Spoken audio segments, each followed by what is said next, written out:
This movie is stupid.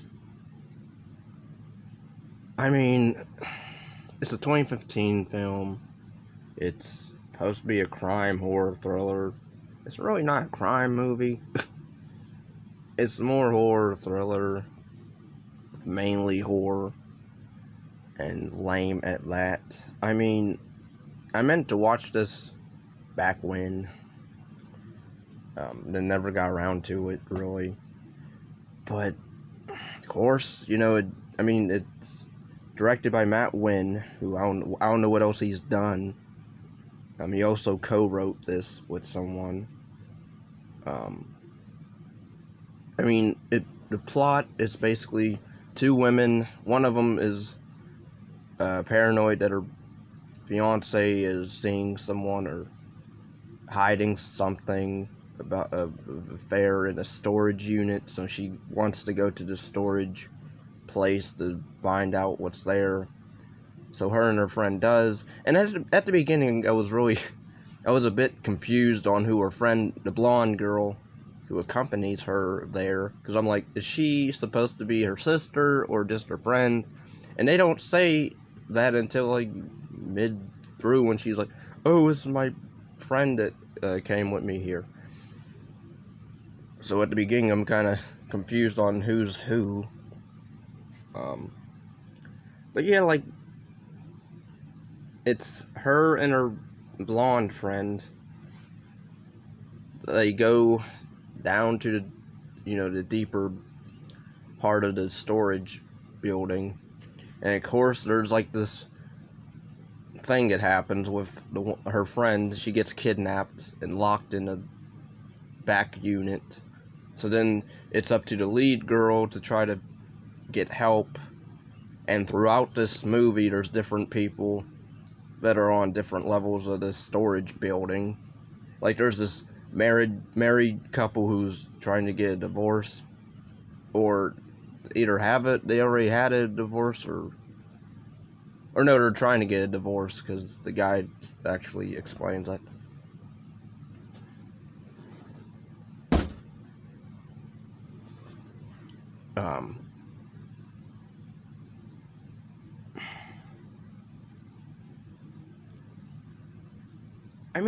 Again, like, it's not an eventful film, really. I was sort of interested in what was going on, because, like, it's just these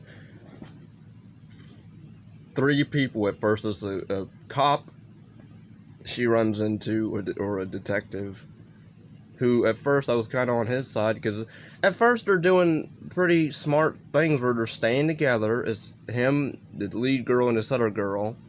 They stay together for the most part at the beginning, and then midway through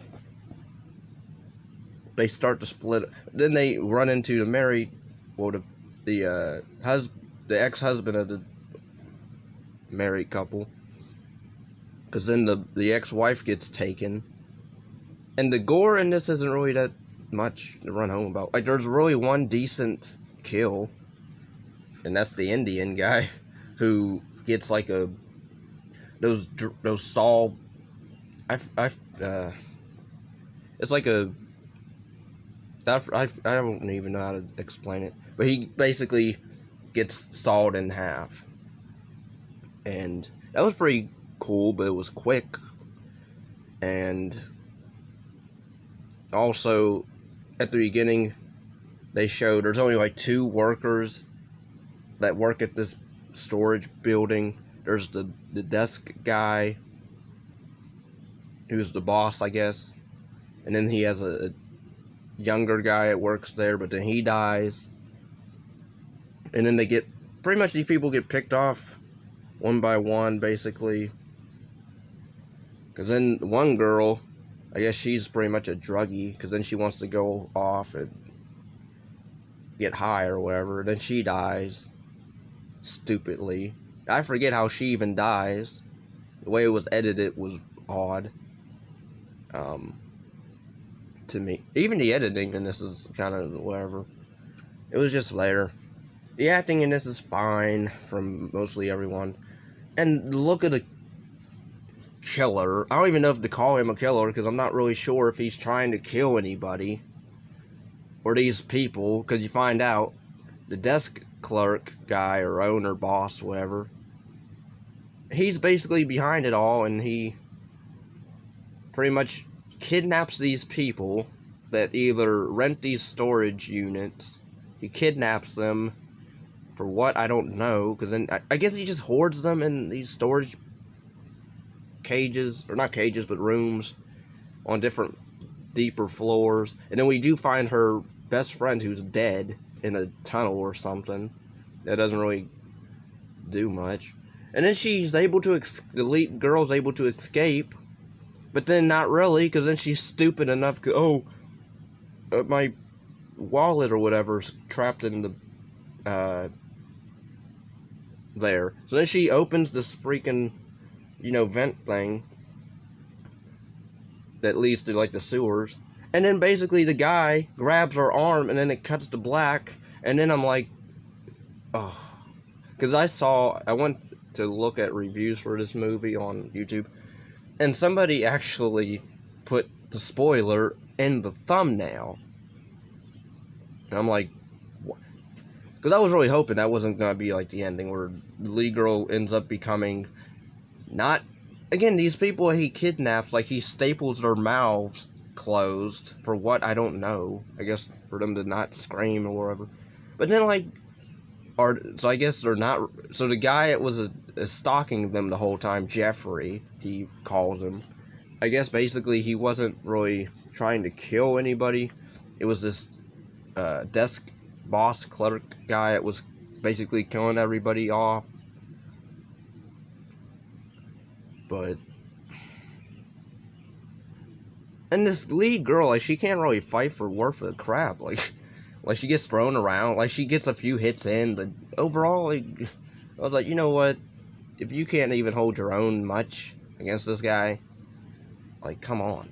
And then lets him trip her on the floor, and then she just runs off. I would have been like, because then at one point the guy ties her to a table because he's about to, operate on her, and the husband of the ex-wife, he's able to give her like a knife thing to cut her loose. But then I'm like, how about while you have that the crazy dude on the floor, how about you start cutting the other guy free so he can help you? But no. And then I would have thought maybe she would free the other people in the storage things. But then nope, she just decides to leave them behind, and I'm going for the I'm going into tunnels, and I'm going to climb up, and then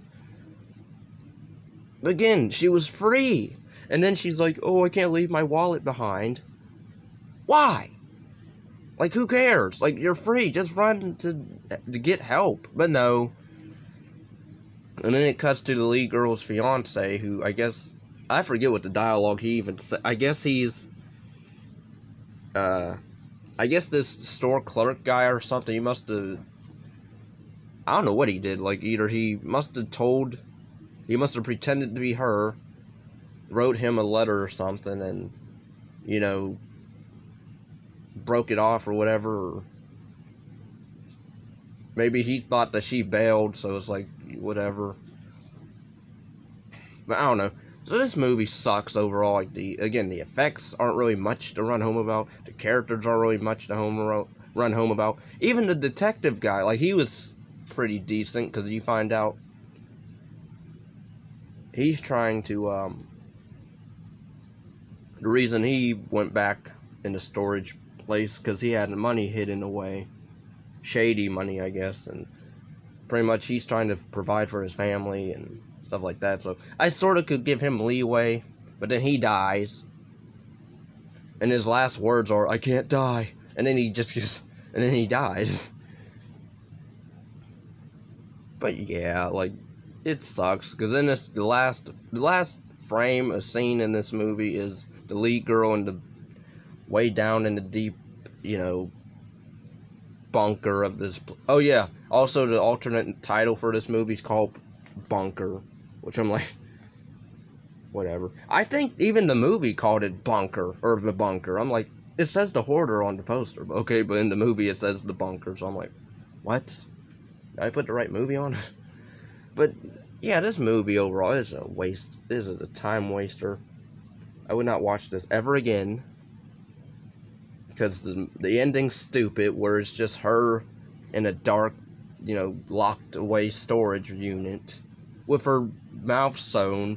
Because I guess somehow the guy was able to grab her, maybe, I guess, pull her down, and I guess she must have fell a couple stories down and still survive. But yeah, it's just the last frame is just her in a dark room with her mouth sewn shut, and she looks depressed, listening to people up above, and it ends. I'm like, okay, this sucks balls, and I was not pleased.